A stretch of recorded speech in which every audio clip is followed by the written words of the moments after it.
Hey everybody, it's Crystal B, and I am back to talk to you about the May 26th blood moon in Sagittarius. And this is a biggie. This will definitely be the most important full moon of 2021.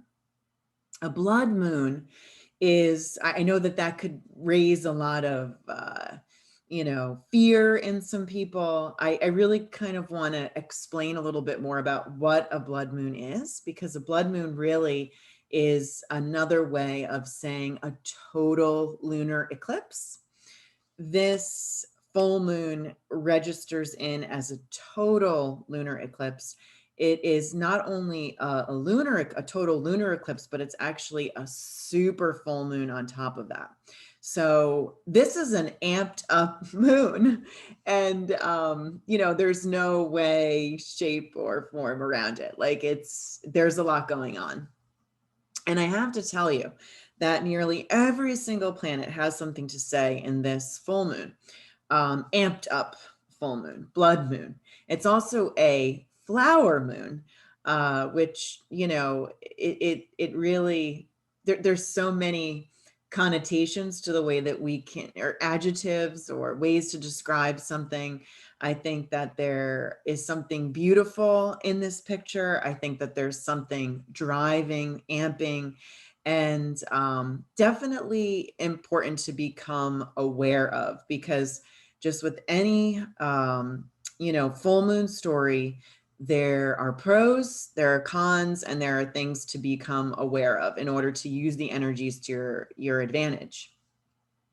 Basically, whenever we have a full moon, it denotes an ending, a culmination, a turning point. When we have a total lunar eclipse, a full moon of this magnitude, it really symbolizes that something has to end in order for something new to begin again. And the something new, because we are now in eclipse season, is actually not going to be taking place until the solar eclipse next month in June. It'll be on June 10th when we're going to have a solar eclipse in Gemini. And that's actually going to be during a Mercury retrograde. So our something new could actually have a twist of the past. So keep that in mind. But we'll talk about that more when we get to June. Right now, what we need to do is focus on the ending, or the turning point, or how we're turning the corner. What is this momentous kind of thing that we need to say goodbye to? And again, it's like some things need to go, whether it be ideas, whether it be, relationships, places where we work, friends, establishments that we belong to, or even just ideas, patterns of thinking. Like you might be ready to abolish, those kind of things. Now, another thing to keep in mind is that this very amped up full moon is going to be in the opportunistic, shoot for the stars sign of Sagittarius. And it's fiery and it's optimistic. And, Sagittarius always wants to make lemonade out of lemons. And it's always going to be looking at all the things that are going to go right. And it definitely needs space. It needs room to breathe. Sagittarius is symbolic of the half man, half horse. It needs to stretch its legs. And some of us are feeling very, constricted, very confined. Sagittarius is boundaryless. It doesn't want boundaries. It wants to just roam free. Like something has been holding us back, and obviously we can blame the pandemic on some of that. But I think that when we, kind of go into a little bit of a more detailed view, a more personal view, we can see that a lot of us feel potentially like we don't have room to breathe, or what we're doing doesn't allow us to expand in the way that we want to. We want to go wide. That's actually, this is my book month. My book is published on May 11th. And, you know, I'm going to be continually discussing it this month. And so I'm just thinking about, you know, just to give you a personal story, like one of the reasons why I wrote a book is not just to, you know, not just to explain more about an astrology topic that I've been passionate about for over a decade, but to go wide. You know, authors actually say that we're going to go wide, like it allows you to reach more people. You know, but that's for me. I'm sure for you, there maybe you are looking to do the same thing. Maybe, you know, you want to go wide in your own kind of way. Like this is important to ask yourself, like, where do you want to go wide? You know, where are you feeling trapped? Where do you want to kind of stretch out a little bit? Think about, just visualize the half centaur, half horse, right? Like, where do you want to stretch out your legs? And with any full moon, the moon is opposing the sun. And the sun in this situation is in Gemini, and Gemini is curious. Gemini wants to know more. Gemini is going to ask a lot of questions. It's going to put a lot of information in front of us in order for us to decipher, you know, how are we going to take this leap? How are we going to make this, how are we going to close things out? Now, I want to show you a visual. And again, I'm sharing my member visuals. These are something that I put together every month for my members because I like to make it a little bit, a little simpler and, you know, kind of understanding the planetary story, because I know my name is Crystal, but I am truly not staring into a crystal ball. I'm staring into the planets and the way that they align in order to give you all the information that I give you all the time. So let's just take a look at the picture. I'm going to share my screen with all of you. Hold on a minute. I'm just going to share. Okay. So this is the infographic that I made. Of course, I'm continuing the theme of flowers, because, and this is a flower blood moon. And it feels so scary to say that, doesn't it? Like, and you know, I think with all eclipses, there is a sense of fear, and there is a sense of, you know, what's going to happen. It's not always bad, you know, it's not, it's necessary. Whatever needs to happen in order to take us to the next, you know, place where we need to go. Is there some, you know, fear that's associated at these time periods and during any eclipse season? Yes. But at the same time, like, if we don't break through or don't kind of walk through the flames, we're never going to get to the other side. And I think a lot of us are really looking to get to the other side. And the other thing is that opportunities can come with eclipses, but usually you have to give something up in return. So, you know, where are you willing to compromise? And something that really comes to mind when I think about compromise, when I look at this picture, is that we have Mars now in the last stretches of Cancer, where he doesn't operate that great. You know, Mars can be quite passive aggressive in the sign of Cancer. It can be very explosive in a way. You know, it harbors, think about the crab. So it harbors a lot of emotion, and then all you need is something to tip the scales, and then it will just, you know, kind of erupt.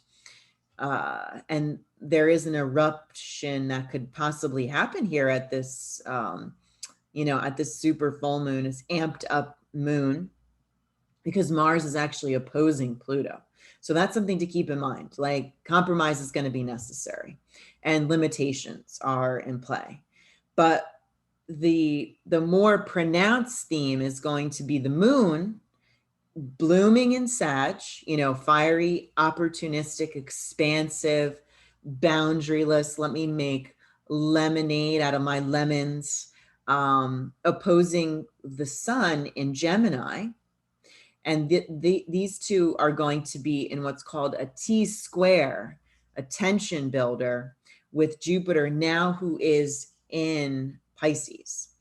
And what does that say? Well, that says we have to watch our expectations. You know, Sagittarius, Jupiter, these are mutable signs, as is Gemini. Sagittarius and Pisces especially are known to be gullible and known to only think about all the things that could go right versus some of the things that could go wrong. I think it would be important for anybody making a big decision to just like have their backup plan, especially that we're going into a Mercury retrograde just a few days after this eclipse. You know, I hope that you use the beginning part of the month, that Taurus new moon, in order to make a solid plan. You know, have kind of think about, you know, think about all the what ifs, you know, and not just the what ifs on the good, but the what ifs on the challenging side, because it'll be important for you to be a realist, because this moon is trying to say, you don't have to think about the negatives, just think about the positives. You know, and that's where we actually have Neptune, another kind of culprit for making us see illusions or delusions.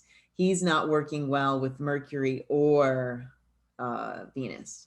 So in relationships and communication, you know, you may be you know, really you know, skewing the truth to yourself, or maybe somebody out there is skewing the truth to you. You know, I think it's important to do what Gemini does and be curious, ask questions, make sure that you're dotting your I's and crossing your T's, especially in understanding people's motives. And, you know, are they going to influence you? Or are they going to affect you? Something else to make note of is that Saturn is now going retrograde. He will have turned retrograde on May 23rd, and this super full moon is on May 26th. So Saturn is now going back, and he is going to be, you know, kind of helping us refine, retune, and really kind of, you know, mastering what our grand 2020 plan has been. And maybe along the way, especially with the Mercury retrograde coming, you're going to be dealing with some detours, or you thought you were going to go this way, and now you got to go back and you got to go do something different. We'll talk about that a little bit more next month, but I do want you to be aware of it.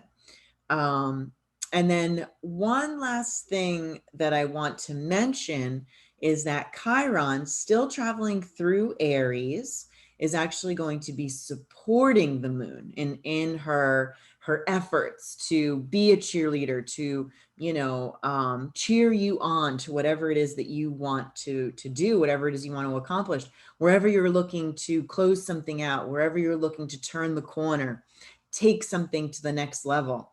And Chiron is the wounded healer. He is the force. He's not a planet. He is an asteroid. He's the planet. He's the entity, the planetary, or you know, the celestial body that is saying, what do we have to fight for? Or what's worth it? Or, you know, where do I want to put my wounds behind me in order to get to the healing side? Where am I done in being wounded? Where do I want to, you know, kind of turn the corner and be, you know, I want to go into the healing side. I want to help others with the struggle. So Chiron is saying a lot here too. So that really is a lot going on. And I'm just going to kind of circle back to, you know, kind of the beginning of where we began and talking about this amped up super full moon eclipse. You know, it really will create a lot of turning points for us. It's going to really kind of showcase some things that you haven't been looking at, because that's what eclipses do. They tend to, you know, say, hey, you've been so focused over here, why don't you take a look over there? And it's something necessary, you know. And we'll be feeling this probably up to 10 days prior to the 26th. And then again, this is only part one. We're going to have the new beginning, because whenever you have eclipse season, you have an ending and a new beginning. In this instance, the ending comes first, and the new beginning will come in June 10th. But also something else to keep in mind is we've got the last eclipse season was in middle December. And think about all the things that you've done since then, how much you've put in, what kind of efforts, where you've been restricted. I know a lot of us are still, we were very much restricted, for a good part of the first part of the year. Where are you now? Like, think about that. Whenever you think about eclipses, you should think about, lily padding, jumping from one eclipse period to the next. Like, how far have you come? What have you learned? What did you do there? And what's ready to turn the corner now? But because this is such an amped up full moon, some of you are going to be closing out, 18, 19-year cycles. And that's pretty, very, very powerful. Definitely think about that. If you feel like you have a lot of major changes in your life, those changes are probably going to come to people who have planets close to 5 degrees Sagittarius, 5 degrees Gemini. If your birthday is around this time, or if your birthday is anywhere around June 10th, that's another, sector of people that are going to be really connected to these major changes that are happening. Lots more in my member horoscopes. I've kind of detailed additional information, and I've also outlined where, this eclipse energy is taking place. Also giving you some hints as to where the solar eclipse is taking place as well. So definitely check that out on my website and my member horoscopes. And if you haven't already, check out my new book, Feed Your Moon. It is amazing, beautiful on the inside and the out. Lots of great astrology information and lots of tools to help you figure out how to feed your changing needs. All right, everybody, until next time, bye-bye.